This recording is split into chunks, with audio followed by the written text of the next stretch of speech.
Hi guys, welcome back to Ladies in Red. I hope you are all doing well. I hope you've had a wonderful week. Friday phone in today. Obviously, apologies I've had to move it from Thursday to Friday. I was at a late information evening for parents yesterday. So yeah, unfortunately I couldn't do it yesterday.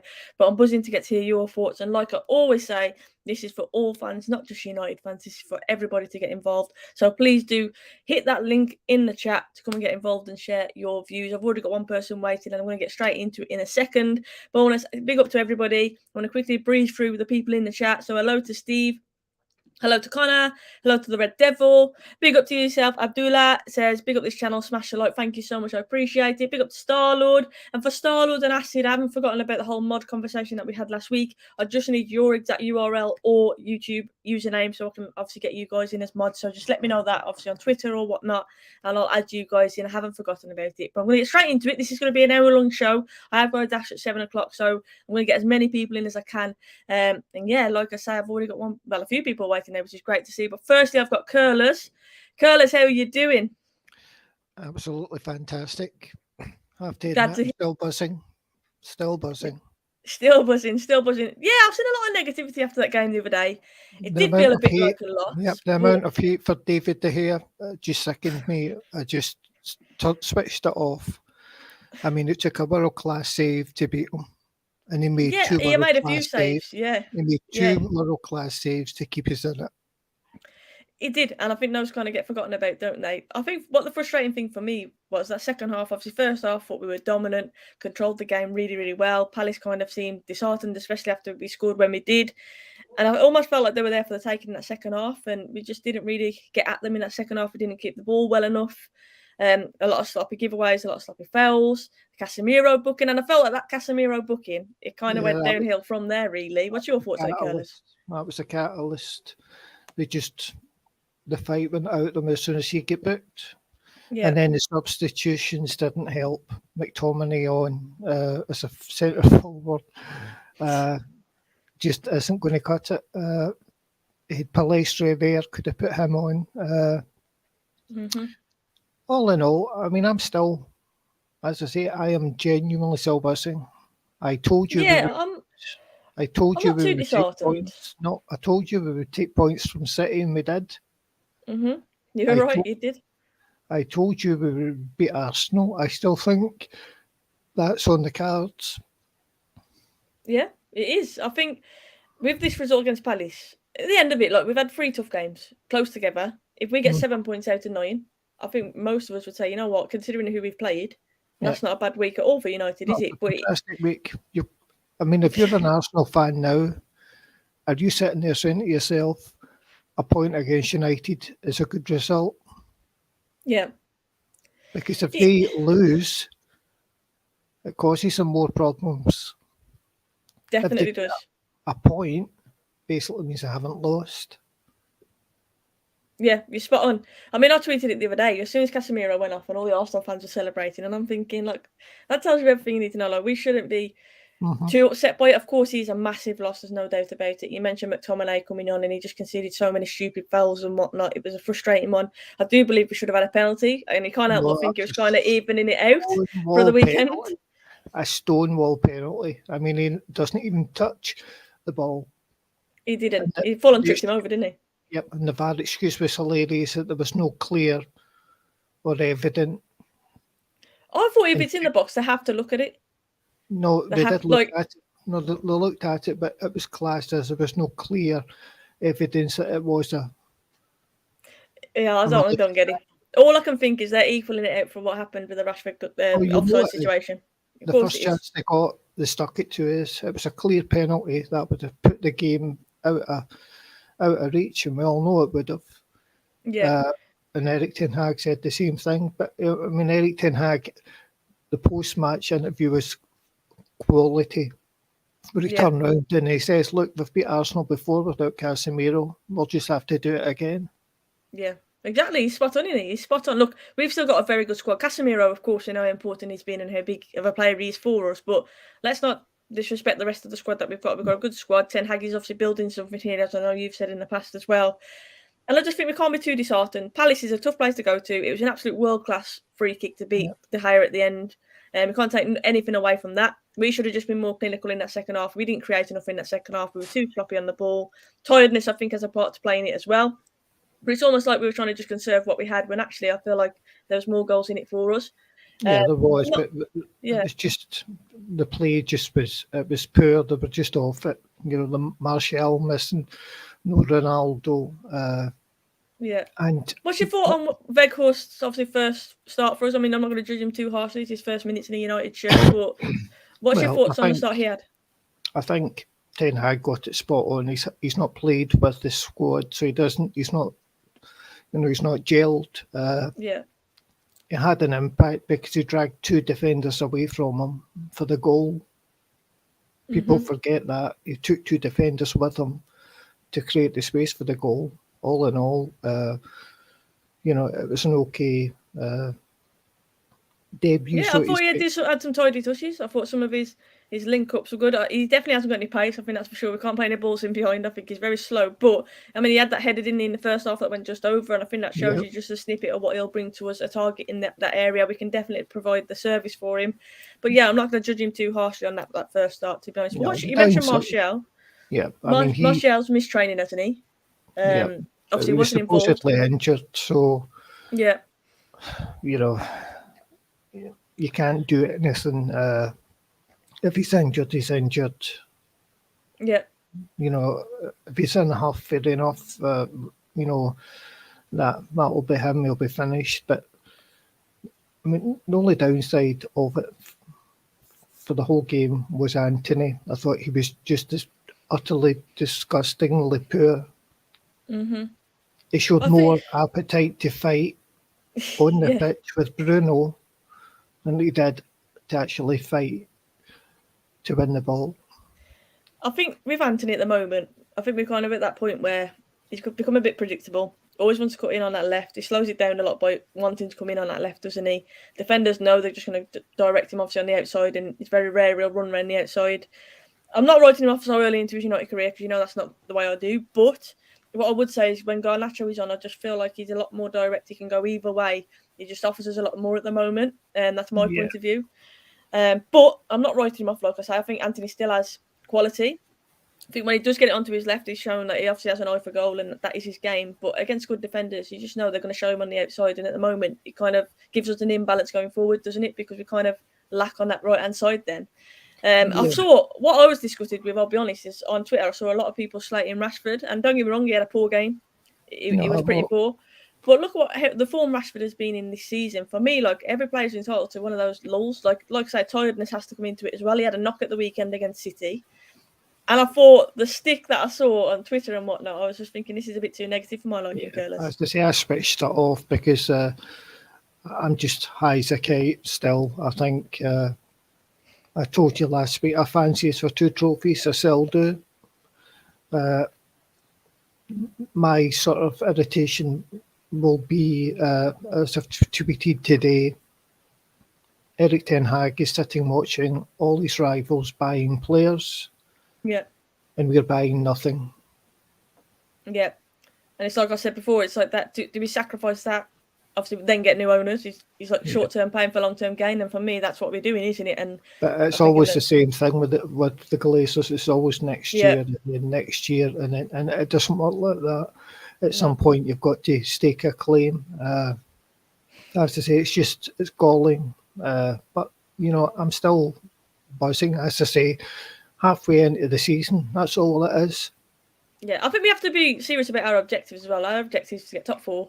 The trophy would be lovely. We're still on course for that, regardless of that point the other day. I know a lot of fans and whatnot have got into the debate of title race and whatnot. For me, I have never really entered into that. I'm always focused on the objectives that we've been set. Obviously, if we can enter into that race, perfect. But for me, the objective has always been top 4 and a trophy, and that is still on. So that's why I'm not too disheartened by it at all. Obviously, if we can... Go on, sorry, Curtis. No, as I say, they're nailed on, I think, to do well in the Cups. Yeah. The way they're playing, the form dictates just how much of a shout they have with the Cups, because we are so difficult to beat. And we're always going to get a goal against somebody. And that's the United brand of old. Yeah. So it is. And even at the end, we could have won it. Honestly, I woke up in the night stressing about that Casemiro miss right at the end when it kind of hit his thigh.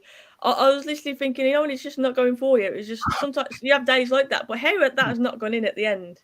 Like, I bet Casemiro woke up thinking the same. Like, I could not believe that we could have still won it right at the end as well. Yep. And I think if that goes in, we soon forget about everything else prior to it. Do you know what I mean? It's just one of them. Football's a funny game, isn't it? It's a humbler, as people say. But like I say, for me, we're still on course for our objectives this season, and so I'm not getting too downbeat about it. I'm still buzzing. Nothing's deflating me. Everything's going the right way. It's the United feeling of old. Yeah, we're getting there, aren't we? We're getting there. We're not there yet, but we're getting there. And we always knew it wasn't going to be a quick fix. We knew it was going to take time. But the progress that Ten Hag has made this season, I think, is clear for everyone to see. And like you say, I'm like you. Nothing is knocking me off that stride at the moment. But about that Arsenal game at the weekend, then you say you're feeling confident. And before, obviously, we have to shoot, I want to ask you what your prediction is for that game. And to all the callers who are waiting, just beware that will be coming your way as well. But yeah, how do you see that game going at the weekend? I think the way it stands, and somebody said to me, Partey's not playing. Is that true? I thought he was playing. All I've heard is party this, party that. I don't know. Well, I don't know. So I'm not going to then comment on Partey. I had read that he was injured. So okay. I don't know if that's true or not. But all that I would say is I fancy United 2-1. 2-1 United? I'll take that. I'll take that, Curlers. And I hope that you're right. You've been right with most things you've said so far in terms of us getting, obviously, a win against City. So I guess we shall see. I have just put a question in the chat, guys. If anyone can confirm if Partey is fit or not, please let me know. I haven't seen anything. I don't really read a lot about Arsenal. It's just after the match, somebody had said that Partey wouldn't be playing. So I saw Arsenal fans, when I did that tweet saying Arsenal fans laughing at Casemiro and whatnot, and I had a few bites on that tweet, I'll be honest. I was thinking, I had a few replies saying Partey wasn't playing in the first game and you lot were buzzing about it. And I was thinking, I couldn't even remember if Partey played or not. I was not focusing on Thomas Partey in that game. No. But yeah, who knows? I guess we will see. But Curlers, as always, it's been an absolute pleasure to talk to you. Thank you so much for joining. I'm glad that you were able to join. I'm glad I haven't interrupted too much of your Valhalla as well. No, and hopefully you can enjoy that. We're getting back to that in about 20 minutes. enjoy indeed. I'll see you next time we're on. We're celebrating our win. Fingers crossed, Curlers. Thank you so much, and I hope you have a lovely weekend as well. You have a nice weekend. Cheerio. Cheers. Bye. There's Curlers for the first call. Curlers, thank you so much for joining, guys. The link is there. I'm going to get through as many as I can. As I say, I'm here for an hour. I'm going to get a different fan, a rival fan on. So, Doug, I can see waiting there from a Liverpool fan's perspective. Doug, how are you doing? Yeah, I'm not too bad. A little bit choked up, but as we know, it is still the winter, so getting colds at this time of year is quite apt, to be honest. But I'm good. How are you? I'm doing good, thank you. I'm absolutely exhausted. I'm not going to lie. Being at work is just stressful. But a bit like you, we've had a bit of snow. A bit of snow by us as well, so it is pretty chilly. As you say, we're still in that winter. But I hope you're feeling better soon. How are you on the football front? As a Liverpool fan, how are you? Much more happier than I was last week against Brighton. I think winning against Wolves, obviously that game should never have gone ahead again. I think, I feel for your dad knowing that Wolves went out, but yeah. I've got to say I do think that Wolves disappointed me the other night. I mean, I know we won the game 1-0, but apart from obviously the goal, I can't really remember Kelleher having a save to make. I was very disappointed in Wolves. I thought after the win against West Ham, I thought they would have came out all guns blazing. I mean, everything happened that night. The floodlights went off after 13 seconds. Adama Traore crossed the ball, and we didn't actually know where the ball went. The ball went back to the referee. I saw someone saying, I can't believe The Undertaker turned up at the Wolves game. I sort of think that. It made me laugh. I play 5-a-side football down on a Tuesday now in that men's league, so I didn't see the game, I'll be honest. But my brother's a Wolves fan, and obviously I play football with my brother, and obviously we check the score afterwards and stuff. But I thought, like you say, Wolves would come back with a vengeance after being so wrongly done by in that first leg. You got the bit between your teeth, and I thought they would have come out flying, but obviously that wasn't the case. No, definitely not. And, I think, again, Wolves are in a big battle for, trying to survive. I think they will, because I think they've got a very good manager in, Lopetegui now.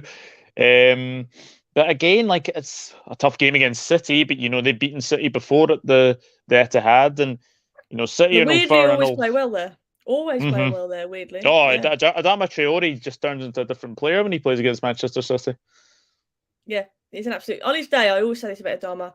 As a Wolves fan, he must be the most frustrating player because on his day, he's literally unplayable. Like, Mm. what are you meant to do against someone with that pace and power? What realistically can you can't stop him. Like, No. he's an absolute tank, but he just doesn't produce it enough, does he? And it's so I mean, frustrating. I described his end product, or like he has the end product of a bowling ball. Like everything goes right until he gets to the final bit, and then it's right in the gutter. Yeah, he's right. That end product is just non-existent, isn't it?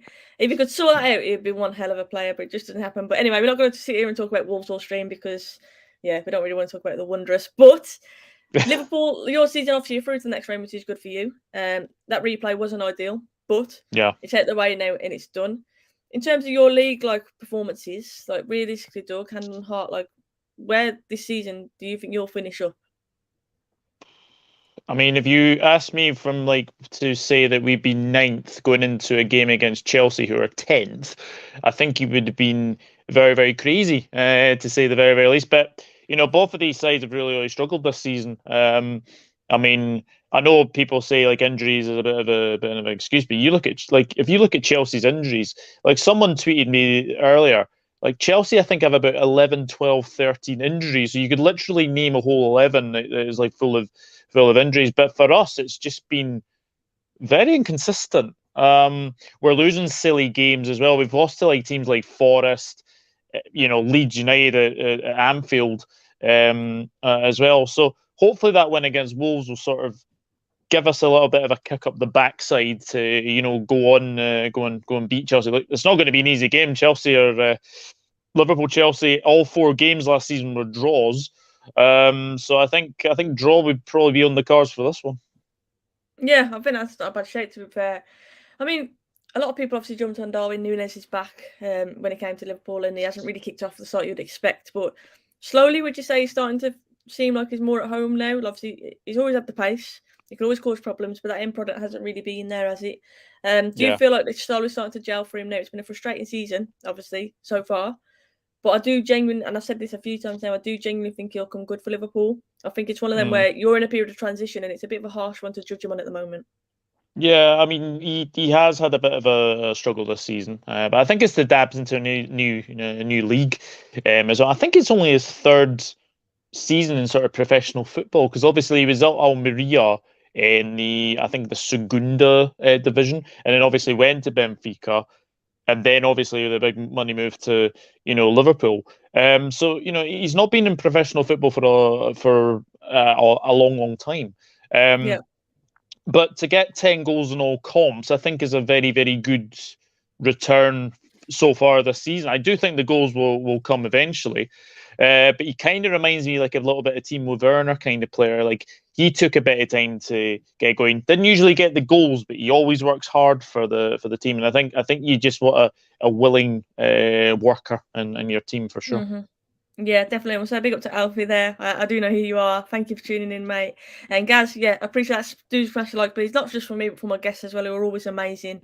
And Doug, you've obviously, I know you have a lot of United followers and whatnot as well. You would have seen, I'm guessing, the reaction to that game against Palace midweek. Yeah. For me, as a rival, are you thinking that's something that you can pounce on now? Do you think United are kind of going to slip away from that, or do you think it's just one of them where actually it's a decent point on the road considering the week that we've got? It's a very tricky place to go to, Selhurst Park. I think it's one of the best grounds, for an evening game. The fans are right behind the goal. I think a draw was a fair result the other night. I think you played well in the first half. I think in the second half, I think you were a little bit lethargic in midfield. And as well, I think I've got to be honest, that was a definite penalty. I do not know why the referee didn't give that penalty. I know there was another angle. I think Glenn Murray. I think it's been shown on social media. Glenn Murray actually had the perfect angle. Literally, you think Richards has got the ball, but actually he's caught McTominay. So I'm surprised that wasn't given. And then obviously what happened was obviously, Casemiro getting booked. I think that's a massive, massive blow. He's out. Because for me, I know obviously we speak about Holland, and I know we speak about obviously Eriksen. For me, he's the signing of the summer. Because of that position that Manchester United were wanting for a long, long time, a CDM. They found the perfect one in Casemiro, so I think he's going to be a big, big loss on Sunday. Yeah, he is. He's one of them. It's massive boots to fill. I know it's a cliche, but with him, it literally is, because he's just been so fundamental to us, and not just what he can do on the pitch, but his leadership as well. You can just see it, like he just oozes class, and he's going to be a big, big loss for sure. But as Curtis rightly said earlier, we have still got a very, very good squad. We beat them without Casemiro before. We can do it again. But we definitely have to bring our A game, and I'm just hoping that Ten Hag has some kind of magic up his sleeve. Whether he plays Martinez in there, who knows, or whether McTominay does come in.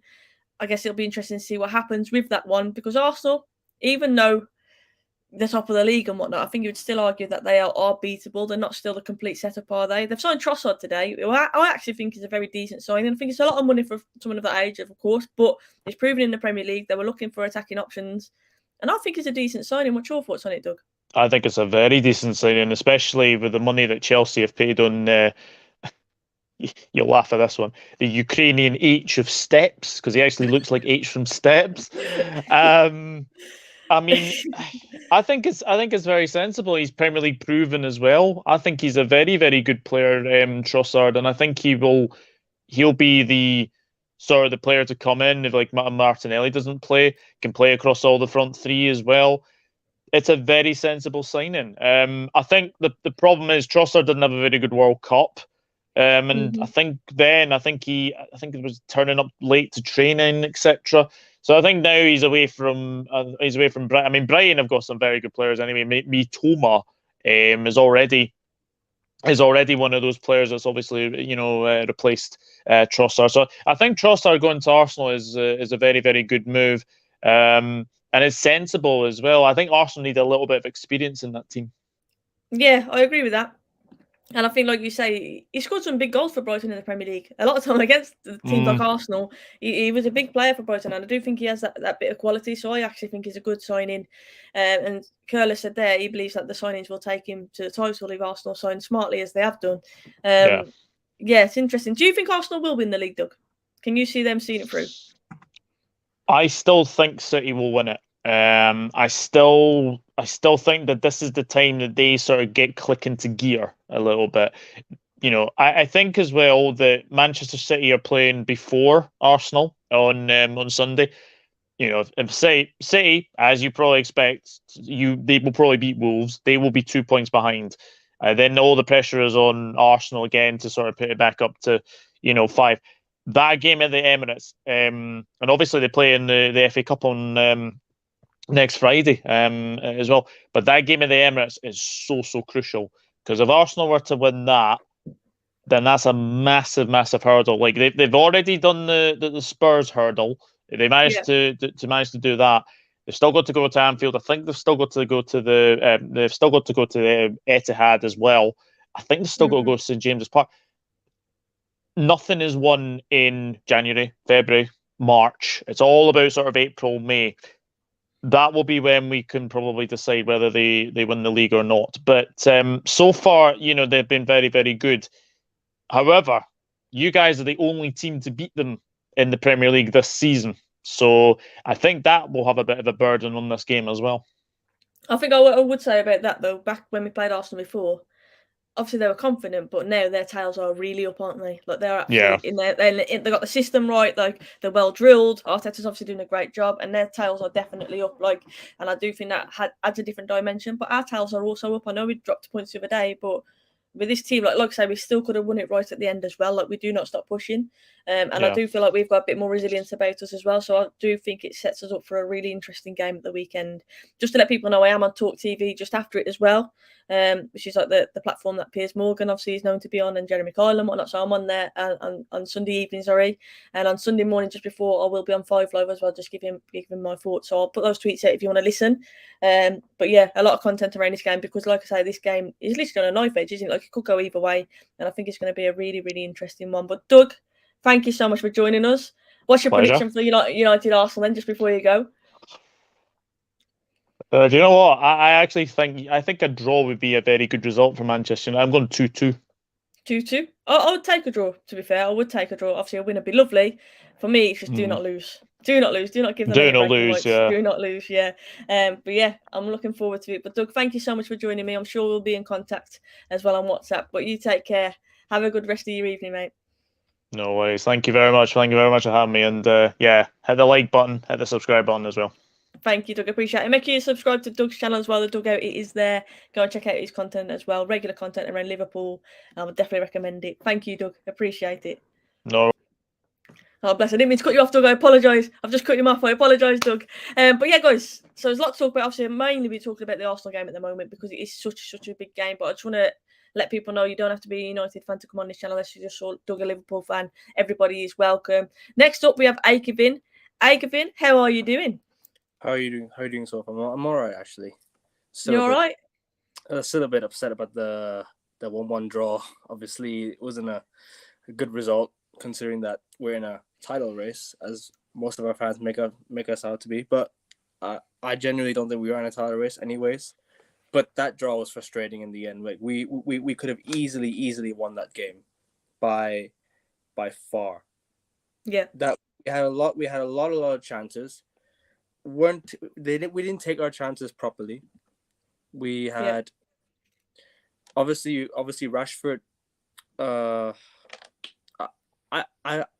have so much praise for Rashford, but that was a very, very selfish performance. He didn't play well, but are we overreacting? Well, not we, no, but some fans. That's not me to say Rashford is playing bad. Obviously, he can't have a good game every single game. You can always be 100% every single game, but you have to be on top of your game as well. At the same time, you have to be aware of certain things. Like Rashford, he could have easily passed it to Bruno Fernandes. There was one time where Rashford, I think he could have squared it to Bruno, who was across the goal on the far side, or Rashford could have didn't need to take an extra touch, but Ten Hag should have subbed Casemiro off much earlier for me. I think the penalty decision kind of flattered us, kind of like. Yeah, we did nothing in that second half. We offered nothing at all. That second half that we came out, no intent to score goals. We were the ball was all over the pitch. We weren't passing the ball well. Man United were just looking all over the gaff. We didn't turn up in the second half. I think that's what frustrated me, Aikavin, about the yellow card for Casemiro. Look, it was definitely a yellow card. No, yeah. It could have been a red. The fan commentary, like it was a yellow. But the play before it, I mean, it happened so many times as well. You're playing the ball into Bruno, and he's just dangled a leg. He's dangled a leg, and it's ricocheted, and they're in trouble. And Casemiro's had to bring Zaha down, otherwise, let's face it. Bruno lost the ball in order for Casemiro to just, Casemiro just, he committed the foul. The fact that Bruno lost the ball was the reason why Casemiro had to commit the foul in order to prevent the Crystal Palace from getting a big chance. Obviously, you cannot blame Casemiro. But that's that was an unprofessional tackle. I don't think it was like a tackle. He stopped him. He was just thinking, I've got to stop him at all costs here. Like, he knows in his head he's going to get a yellow card, but he's got to. But that tackle just costed him the game on the weekend. And the fact that the Premier League even just slapped the Crystal Palace game between the City and Arsenal. Out last minute, but you know what? We're Man United. We shouldn't be complaining about this. We should be going to every game with the mindset of having to go for the win. Yeah, I think we have to be honest though. We mentioned the penalty, and that was obviously flattering of us. I don't know how the referee didn't go to VAR for that one. I think we're feeling hard done by. But let's be honest, if it wasn't for Wan-Bissaka's tackle at the end, we'd have lost the game. 100%. Wan-Bissaka has been absolutely immense for Manchester United lately. I think the fact that people have been calling for his head, I think people need to sometimes look into a bit of what's happened in his life, what's going on in his back, what's going on. You don't really know what's going on in a player's life until they come out and say. We can never judge someone until you get to know them properly. Wan-Bissaka is a really good footballer. Like I wouldn't say like a talented like a world-class footballer, obviously, but he's a very good defender. He's someone that gives 110% every time he steps on that pitch. And I've seen that time and time again from Manchester United. I have a lot of praise for Wan-Bissaka. The way he's come back into the team, all the talk about he's gonna leave Manchester United, he's gonna go to back to Crystal Palace, he's gonna leave to Wolves maybe somewhere, but he's now staying and he's just come back into the team and and the resurgence has been really good. I have to give Ten Hag a lot of praise for that. I have to give the team their credits. Obviously, you can never win every single game. Wan-Bissaka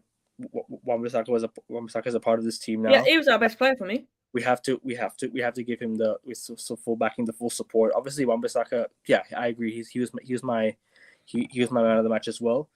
But at the same time, I look at the first half and like Bruno played all right in the first half. I thought Eriksen ball progression again, lovely ball progression for Eriksen. It's just the way he moves the ball, the way he plays the ball into the fullbacks, the way he plays into Rashford.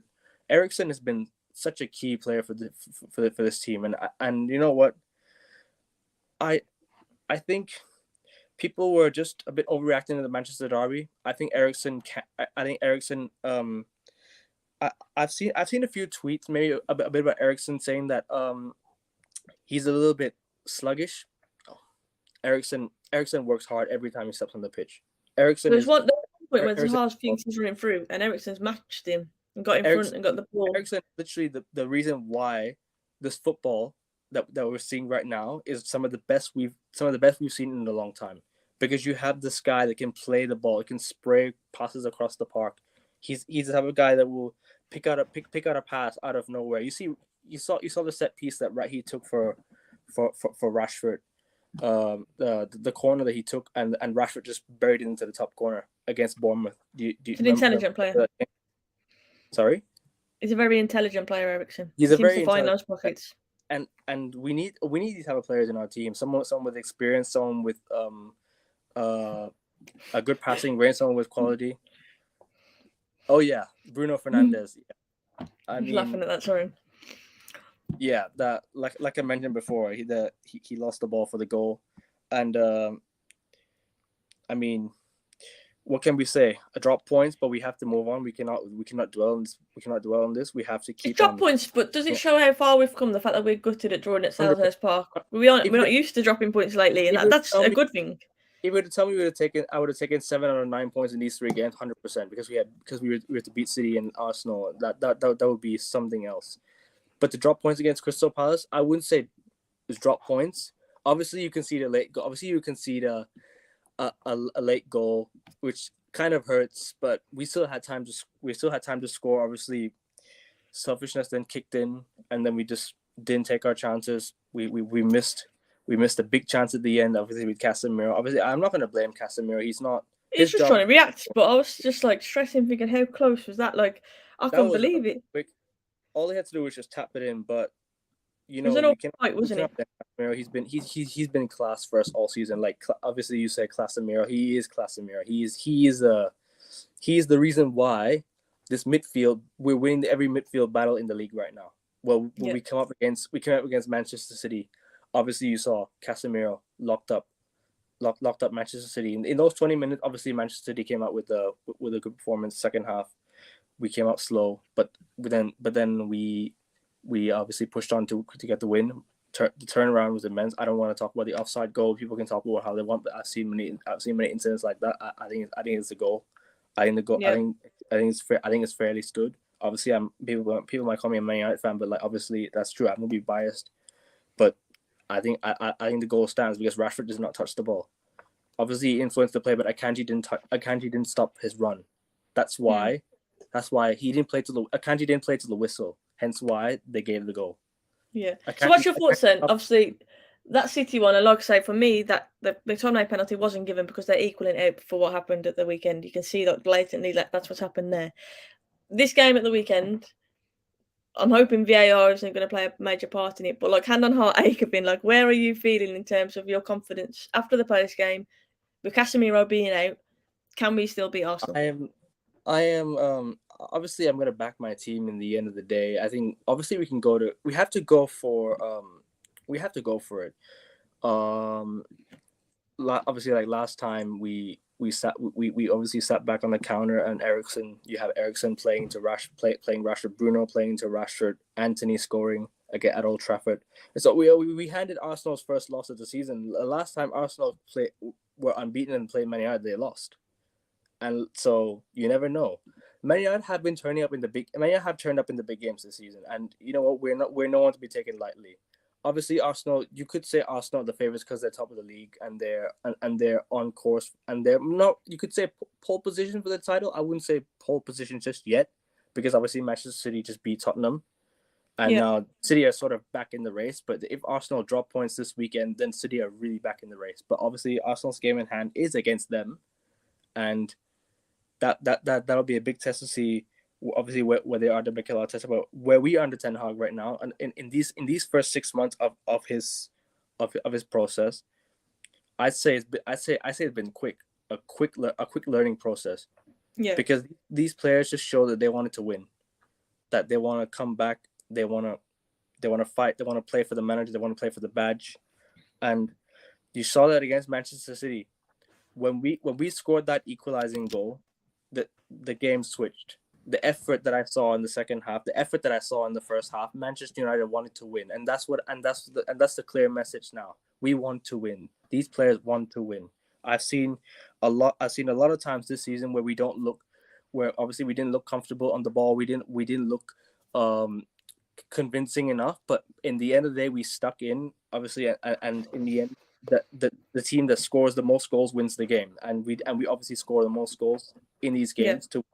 Like, for example, the Leicester game, we were all right in the Leicester game, the 1-0 game, and we stuck in and we won that game because now these players want to win. They have a good mindset now. We are definitely more resilient than we were. We're definitely more resilient, and now we have to carry it on to the Carabao Cup semi-final against Nottingham Forest. I beg we go to Wembley. It's been a long time Manchester United have gone to Wembley. We need to go back there.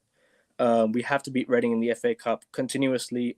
Continuing onwards, and we'll see, because the Arsenal game this weekend, I'm gonna back Man United again. I'm gonna go for another 2-1 Man United win.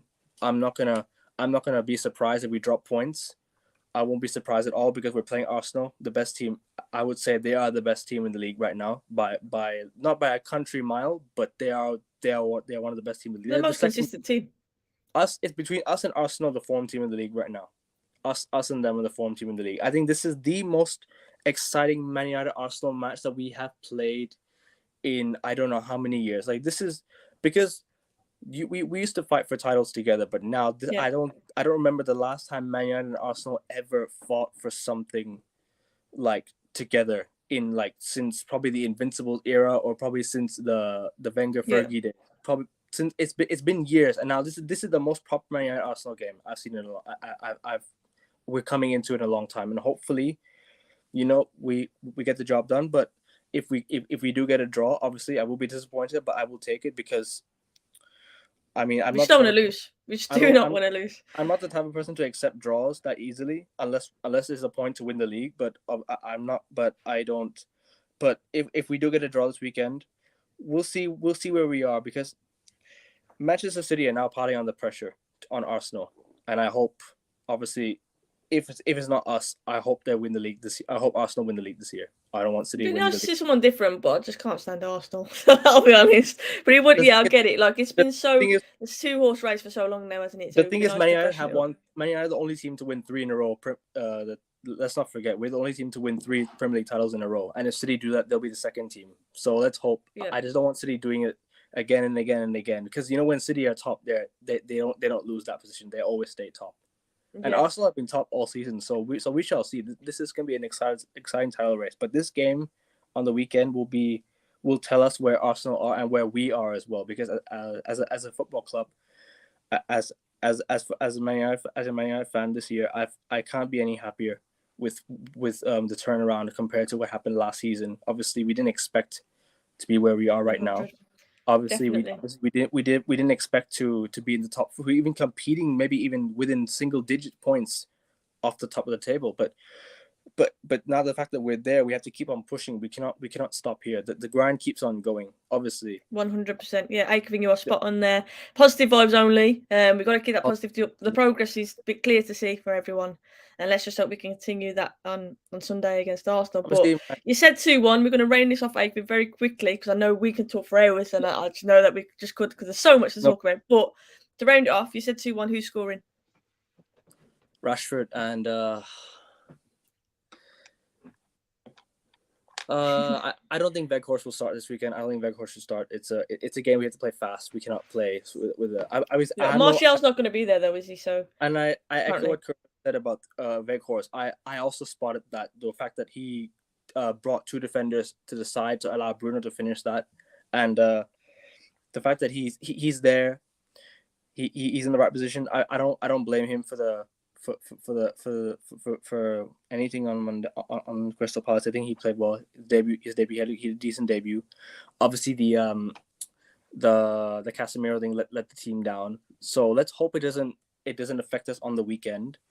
But Weghorst should come off the bench for me on the weekend, and I'm hearing that Trossard is actually going to play on Sunday. Trossard is available for Sunday's game. He was registered in time, so he's going to play. I don't think he'll start, but I think he will definitely feature. Of course, they'll want him to feature. He's somebody that we have to look out for as well, because Trossard is somebody that he's Premier League proven, played for Brighton, and he's there.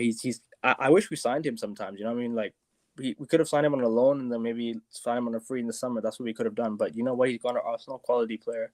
Nothing against that at all. But obviously we have of course now. Hopefully. Last weekend, fingers crossed you're right with your prediction, Kevin. Fingers crossed you're right with your prediction. That's hopefully, I think Rashford.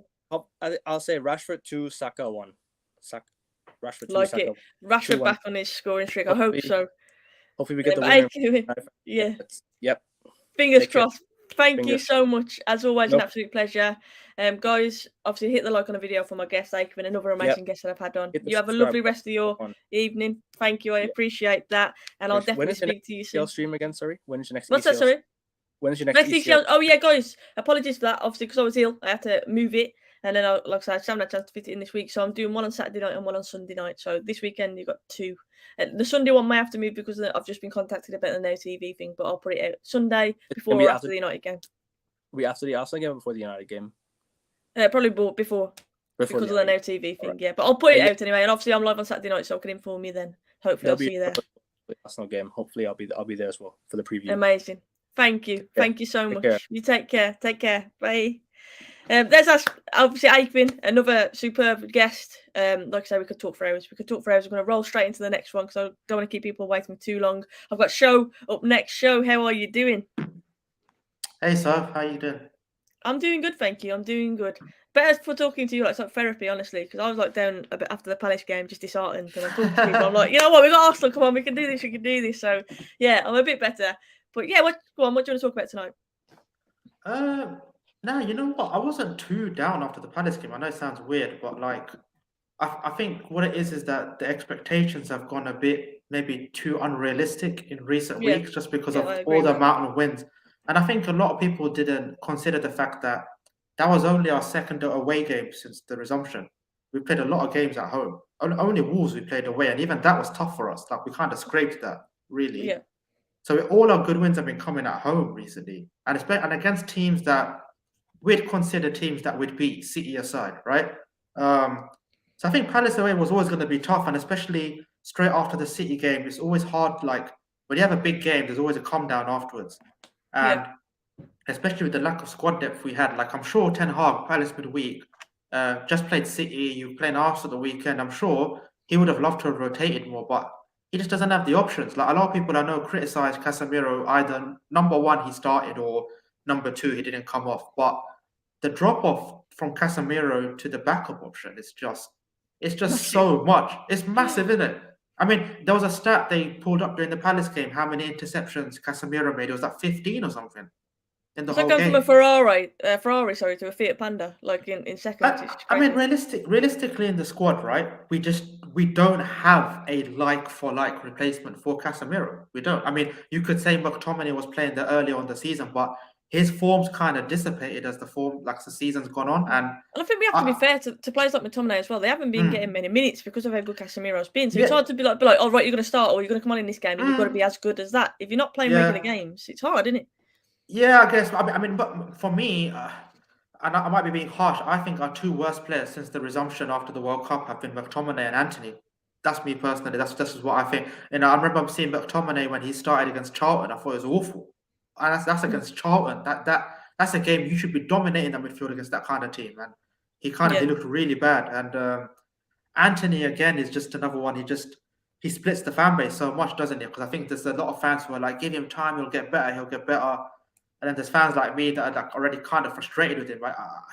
I don't know. Me personally, I wouldn't start Antony on Sunday. I wouldn't. I just think, I put Garnacho on the right just because, like, if I'm Zinchenko and I've got Antony in front of me, I feel like I'm kind of comfortable. I'm not that scared. You know what I mean? Because like Zinchenko, although like he's not that pacey, defensively he's not that amazing, but I feel like he'll kind of find it quite easy to defend against Antony. Whereas like you put Garnacho on that side, bit unpredictable. Zinchenko's never played against him before, and I think it adds a different threat to our attack. But yeah, I think the Palace game, all in all, like we didn't deserve the win. I mean, if you think about it, right? If I ask you what other chance did we create apart from the Bruno goal, I think you'd be struggling to find one. Like second half, it did not. Second half, it was awful. Did nothing. I think the one time we attacked, we nearly had a penalty, and then obviously right at the end we had that Casemiro chance. But other than that, we didn't really do a lot. That was it, isn't it? Yeah, that was it. We didn't look like scoring second half. I think that's why I felt disheartened. Not necessarily because it was a 1-1, because I think Selhurst is an awful place. The second half performance for me, first half we dominated. Like we were tidy on the ball, we looked assured, and then we came out second half, and we gave them the ammunition to push on because we kept giving them the ball, giving it away, being sloppy, and giving them like chances, and it's just like we boosted their confidence for them. Do you know what I mean? Like I felt like they were there. We weren't smart with how we should have kept the ball better, drawn them onto us, and then kind of capitalize on the spaces they gave us. But we kept giving the ball away every 3 or 4 passes. Bruno was a big culprit of that, and even Eriksen later on. I mean, this is the thing, right? I mean, Eriksen for me looked like he was kind of visibly tired 65, 70 minutes onwards. But again, But again, if you want to sub him off, who are you going to put on? This is the issue Ten Hag has. So like a lot of people will criticize Ten Hag. Like I know one of my mates, like I mean, don't get me wrong, everyone loves Ten Hag, but he probably went in on him on Wednesday. He was like, it's Ten Hag's fault we drew that game because I think the point he made was that the sub he made taking Weghorst off from McTominay kind of made us like a focal point up front. Yeah. And I could kind of get what he meant, but even Weghorst, I thought second half kind of faded. I don't know what you think. I thought first half had some neat touches, but I thought second half kind of. Yeah, I thought first half was good, but second half I don't remember really seeing him, if I'm being honest. Yeah, and I think that we could look at it 2 ways. One, he's obviously got to get fitter and get used to the league. 2, the service into him, he just didn't play forwards at all. Like, do you know what I mean? And he's obviously a striker who feeds off that. Yeah, I mean, to be honest, we only put one cross in the box for him, and that was Luke Shaw in the first half. And that was like a kind of tough header that he had to kind of do. But you're right, like if you're going to put Weghorst up front, like I'm not saying cross it in from all angles, like from 50 yards away. We don't only feel like, with that type of team, that's all. Yeah, but work it in the spaces to then get the ball into it. But you're right, we didn't do that simply because we didn't keep the ball well enough. And I'm sure Ten Hag recognized the team was struggling in the second half. But again, if you're looking to the bench to freshen it up, there's just nothing there. I mean, we didn't have a striker on the bench Wednesday. Yeah, this is what I mean. So this is that Ten Hag's like he's kind of rinsing everything he can out of this squad, and that's why I think we're going to see more results like the Palace one. I think this is the thing people have to kind of be realistic with it. I mean, there's going to be some games later on the season where we kind of play a Palace or like a Southampton, that kind of team, and we might even lose because we play crap. But that's going to happen because these players are going to be overused this season just purely for the necessity of it. And we have I remember watching the game and thinking, see, if I'm Ten Hag, I'll be contemplating taking Weghorst off. But then if we put Rashford centrally, that ball's not going to stick at all. Like, it's not sticking anyway, but it definitely isn't going to stick in that sense. So, you understand the problem that he has, don't you? Like, it's frustrating. Yeah. But we got Arsenal at the weekend. Hand on heart, how are you feeling going into that? So, remember last week, I was confident we were going to beat City. I told you we were going to beat City 3-1 and we beat them, yeah? Yeah. This week I have the complete opposite feeling. Yeah. I have a bad. I really, honestly, I know I shouldn't be negative. I just have such a bad feeling about that. I just think, I know the Casemiro thing, such an obvious thing to kind of talk about, but I just think it's not just him missing. I think him being in the team has such an effect on the team overall. His leadership, Um, yeah, and it's a position that's like right in the middle of the pitch, and I just think just because the drop off is so low from the next person. I mean, don't get me wrong. I think Ten Hag's definitely going to have a plan, but I think would you put unfortunately, Martinez in there? I would love to say we can put Martinez in there, but when he hasn't played there at all this season for us, it is a very big risk to put him in there. And then if you put him in there and he looks bad, then it's a bit unfair on him. So I think most likely Ten Hag's going to go with McFred, with Eriksen in front and Bruno on the right, probably Garnacho on the left and Rashford up front. That's probably what he's going to go with. I agree with that. That's the only option I can see, really. It's a less risky option, isn't it? No, we all it's know the less risk. It's realistically the only option he has without experimenting. Otherwise, you put Martinez in midfield, we're experimenting. He hasn't done that before. Unless, I mean, you never know. Look, we didn't expect. But he's a ballsy manager, though. He does make big calls. He is. I mean, look, against City, we were all shocked that Martinez didn't start and Luke Shaw played centre back, right? And that's a big call. That was a massive call, right? Yeah. As against Erling Haaland, but. So you never know. He might put Martinez there. I wouldn't be. Look, my preference, the way McTominay has been playing recently, I would rather have Martinez there. Yeah. I would rather have. But yeah, it's going to be a really look. I mean, I don't want to say we're going to lose, so I'll just say 1-1. But it's not truly how I think it's going to be. I think it's going to be so much harder than City last week. I think it's going to be much harder, and especially Arsenal, the Emirates this season have been a bit of a joke. And we're the only team to beat them. They've got it in for us, haven't they? So I think it's one of them that. Yeah, that's it. They've got it in for us. They're hyped because of the Casemiro. They're cocky as well, Arsenal. That's the thing. They're proper cocky, and that's what I don't like about it. But yeah. I mean, look, me personally, look, the era I grew up in, like, and especially look, you can tell by my accent, I'm not a Mancunian United fan. I grew up with Arsenal fans, and that's like the main rivalry for me growing up as a kid. Me, my hate for Arsenal is equal to my hate for Liverpool. That's how it is for me. So I hate Arsenal. I want to beat them on Sunday. So, but the only thing is, I just know looking at the match, like that Odegaard in midfield, Saka and Martinelli, how direct they are. Like Wan-Bissaka and whether Shaw or Malacia, they're gonna have to be on it. Will you put Malacia up against Saka? Probably. I wouldn't. I think that's a bit risky. I don't think Malacia's got the attributes to keep, like, he's fast and he's a bit rash though, isn't it? He's a bit rash. That's the only thing in the box. Like, I'd be wary of that because Saka obviously is quite intelligent. Saka's smart. Saka's smart as well. He's got a lot of variety to his game. Because but then the thing is, if you put Malacia left back, then you can put Shaw centre back and you can put Martinez midfield. If you're putting Shaw left back, then you have to play Martinez centre back and you have to play. It's like again, it's such limited options, isn't it, for Ten Hag? It's just like whatever way he does it, he's gonna lose something. He's gonna lose something at left back. He's gonna lose something at centre back. Or it's like he has to make a choice. So he has to come. I think we'd all be more confident, wouldn't we? If Casemiro's there, we'd all be more confident, of course. But we've still got a good squad. We can still cause them issues, and I think we have to. I know we dropped points today, but we've been in good form. Good form. Yeah, it has to be like the City game where like we had 6-7 players that played 8 out of 10. That's the only way we're going to beat Arsenal at the Emirates. If there's more than 2-3 players off it, I think we'll lose the game. And that's the thing. We have to play the perfect game. Yeah, I totally agree with you there. Sho, you said you're not feeling as confident. Just before you leave us, what is your score prediction then? I'll say 1-1. 1-1? I'll take a point. 1-1. I'd rather have a win, of course, but you're saying a point. Yeah. Lovely. Thank you, Sho. Honestly, as always, I appreciate you coming on. I'm just going to fly through as many people as I can. Big up to Anna Blue. Hello, Anna Blue. Hope you're doing good. Absolute pleasure, Sho. Absolute pleasure. Hopefully, I'll get you on the next one as well. Have a lovely rest of your evening, and fingers crossed we get a result against the Arsenal. Take care. Bye. See ya. Bye. I'm going to fly through, guys, because I've got to shoot 7 or just after 7, so I want to get the last few people on. I don't want to miss anyone out. So, Connor, I'm going to get straight to you. Connor, how are you doing? Hey, Sophie. How are you keeping? I'm good, thank you. I'm good. What about you? I'm in Vancouver at the moment. Wow. Just looking to the left is the whole entire downtown skylight, about 10-15 minutes up the road. So got a nice view of the greater area. So it sounds a lot more glamorous than looking out my window and seeing Wolverhampton, I'll be honest. So, Well, I can assure you, so I can assure you, Sophie, that as glamorous as it is here, it is also one of the most expensive cities in North America. So it's not without its challenges. I can promise you that. You know what? I'll take your word for that. Yeah, I can definitely tell you that if you ever come to British Columbia, they don't call it British Columbia. Basically, they take the term BC and call it bring cash, because that is exactly what you need to come here. Trust me. It sounds like it. It sounds like it. So, Connor, it's been great to have you on again. So what would you like to talk about this evening?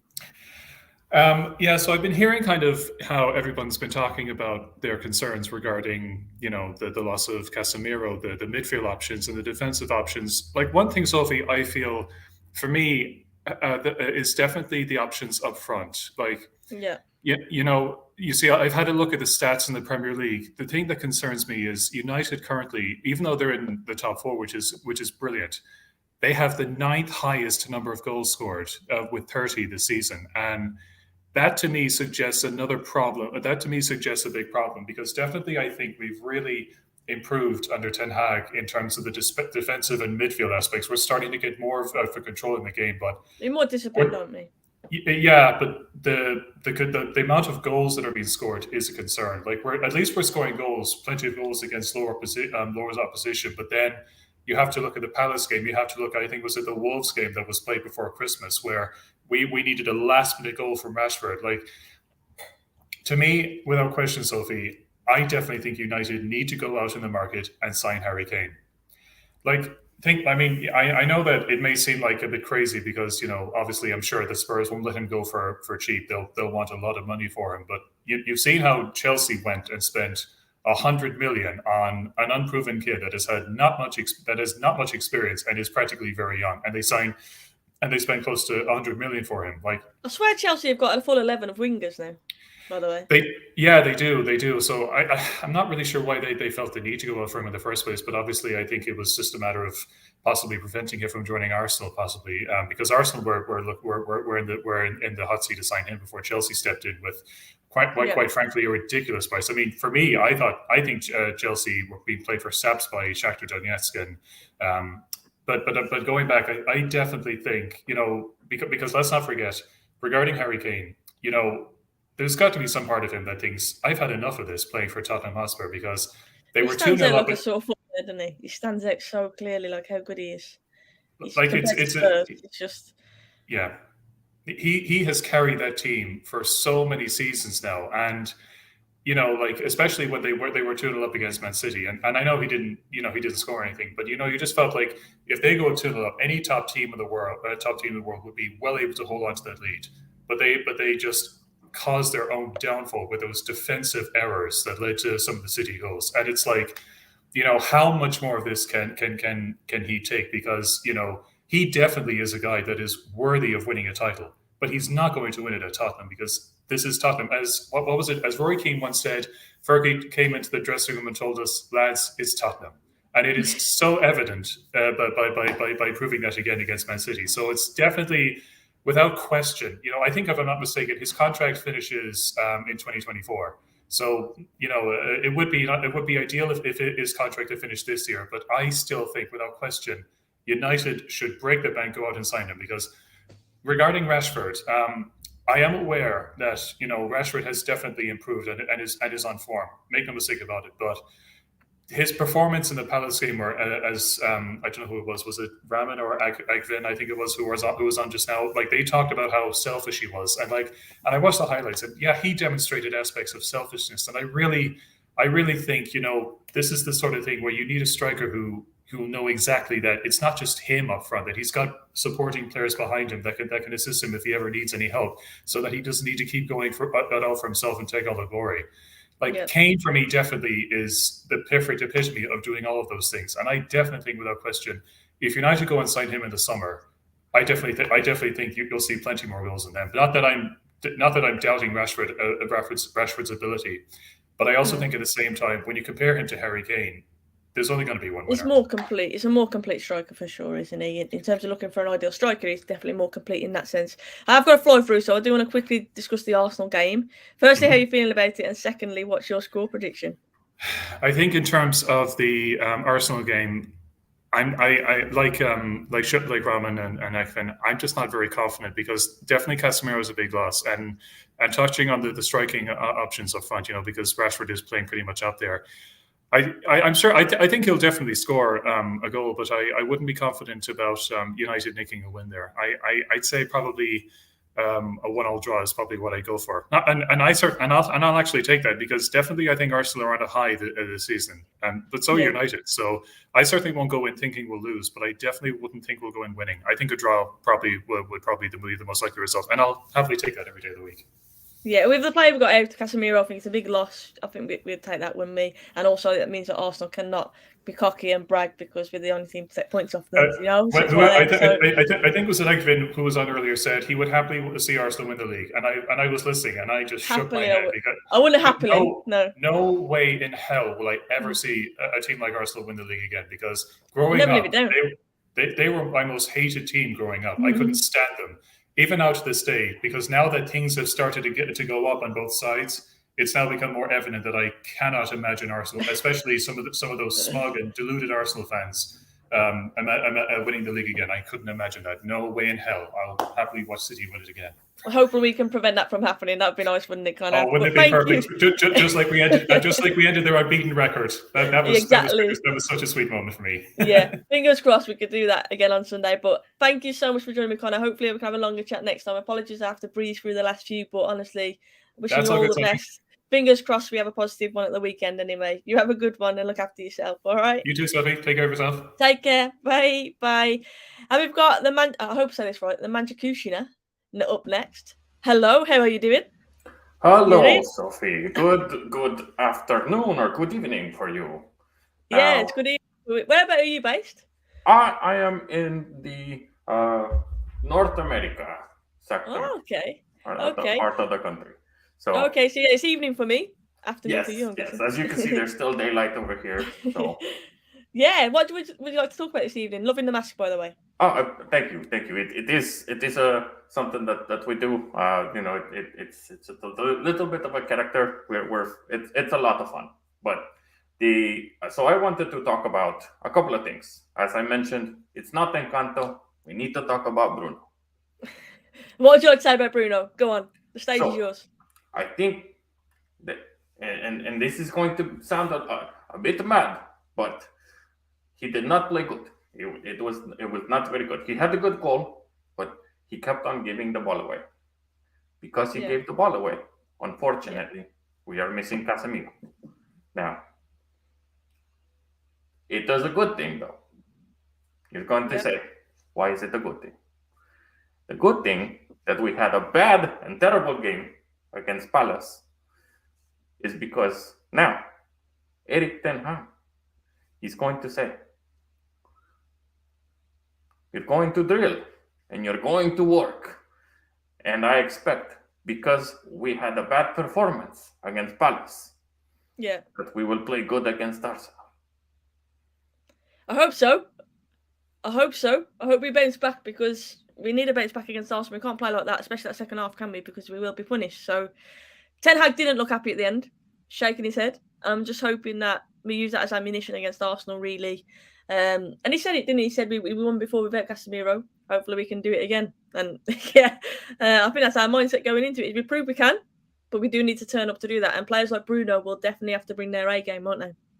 Absolutely. And like I said, we have been performing amazing this season. Yeah. I think we're halfway through the season. We can't say title run until much later. I think it's still way too early, even for Arsenal, because 1 injury, 2 injuries, and the run is not running.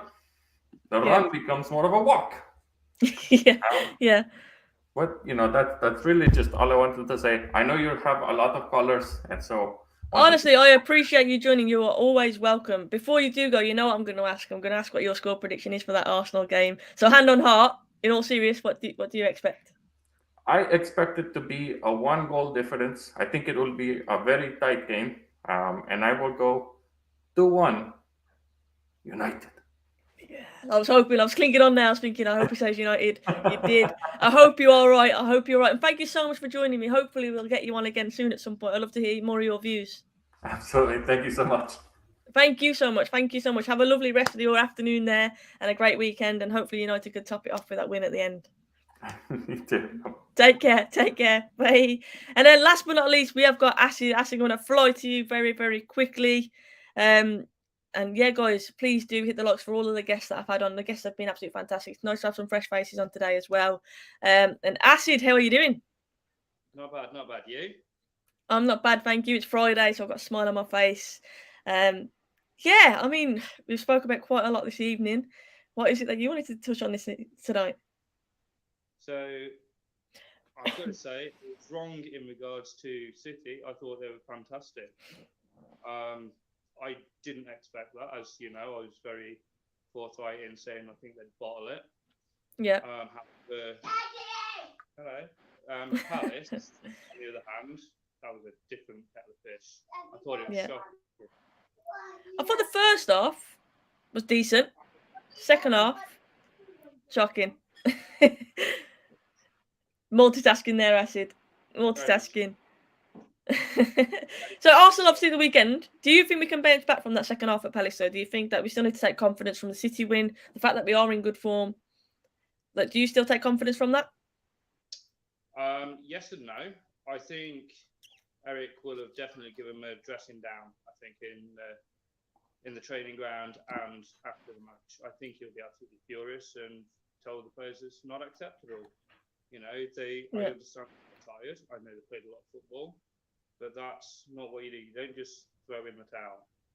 You know, as a United fan, I've been watching United now 29 years since I was 5, and every now and again I see United are capable of doing something like this. And we have to see them bounce back and say, look, it's not acceptable. Now we've got to give the fans something to be happy about again. Yeah. So, do we want Arsenal to win the title? Do we want City to win the title? Or do we want to be in that title race ourselves? That's what the players need to be asking themselves. Yeah. I think you're right. I think I mentioned earlier, Arsenal. I get it. Like, it would be nice to see someone different. But it'd be better if we were that someone different, because it has been Liverpool and City obviously over the past few years. But we'll never live it down if Arsenal win the league. We have to be honest, and we know that. But hopefully we can put a spanner in the works on Sunday. That's what I'm hoping for. So I know it's been very brief, but what would you say your score prediction is then going into that one on Sunday? So I touched upon it in the comment section earlier. 1-1. I think Odegaard's going to grab one, and I think sort of 55-60 minutes, I think there'll be a piece of individual brooms from Eriksen. Just very precise with the minutes there as well. I like that, Acid. I think you should put a bet on that. It'd be like Eriksen does seem to like pop up in big games, doesn't he? With a moment, whether it's an assist, obviously, or like a crucial pass. Right. And hopefully he can do that again. I think he has been an important player for us. And I said it before, it doesn't always stand out because he kind of does all the simple stuff, if you like, that you need. But he's such an intelligent player, and he finds those spaces, and we know what his end product is like. So I do think he's a crucial player for us. We just need to get him on the ball, don't we, in those forward areas. But I think I'm getting nervous already thinking about this game, because I do literally think it's on a knife edge and it could go either way. If we're going to get anything, there's no doubt about it, we need to be at it, because Arsenal are going to be all guns blazing for us, all gunners blazing. I didn't mean that. Didn't mean the pun. But they are. They're going to be at it, aren't they? And they're going to want revenge for us taking points off them earlier in the season. They're going to sense blood with Casemiro being out. I'm just hoping that they've got to be a complacency, maybe thinking, you know what, midfield's going to be a bit a pushover, and we can kind of surprise them in that aspect, because we have still got a good squad, especially if we're at it. And I firmly trust our manager. So yeah, I think it's going to be a really, really interesting game. Hopefully we can still be smiling after it, because if we're not, I think I'm going to go into hibernation for a bit, because I can't stand just all the Twitter Arsenal fans just going berserk. I think it's just going to be mental, isn't it? But hopefully we do get a positive result. It would be nice. And yeah, we keep this positive form up. But Acid, thank you so much for joining me again. Hopefully I'll get you on next time, and hopefully we can keep going for a bit longer. But guys, please do hit a like for all of my guests as well, especially Acid, obviously, who's waited a long time to come on. I really do appreciate it. And I hope, Acid, that you have a lovely rest of your weekend as well, prior to that game on Sunday. And hopefully after it as well, of course. All the best. All the best. I'll see you on ECL. Have fun. Yes, thank you. Appreciate it. See you later. Have a good evening. Bye. Bye. Guys, it's been an amazing stream. Can I just please reiterate, all the guests, they don't have to, but the all volunteers come on, and I really appreciate it always. So please hit a like for all the guests that we get on. And of course, if you want to hit that sub on Ladies in Red. And as you heard, I will be on ECL tomorrow doing my FIFA streams. I've got a semi-final in the Europa League to play, and I've also got a final against Liverpool in the FA Cup to play as well. So it should be an interesting stream, that one. And hopefully I'll see you guys there. But until next time, like I say, hit a like on the video, hit the sub, and if I've missed any of your comments, I don't mean to, just drop a comment afterwards and I'll always feedback there. So yeah, please enjoy your evening, enjoy your weekend, stay positive, and I'll catch you all soon. Cheers.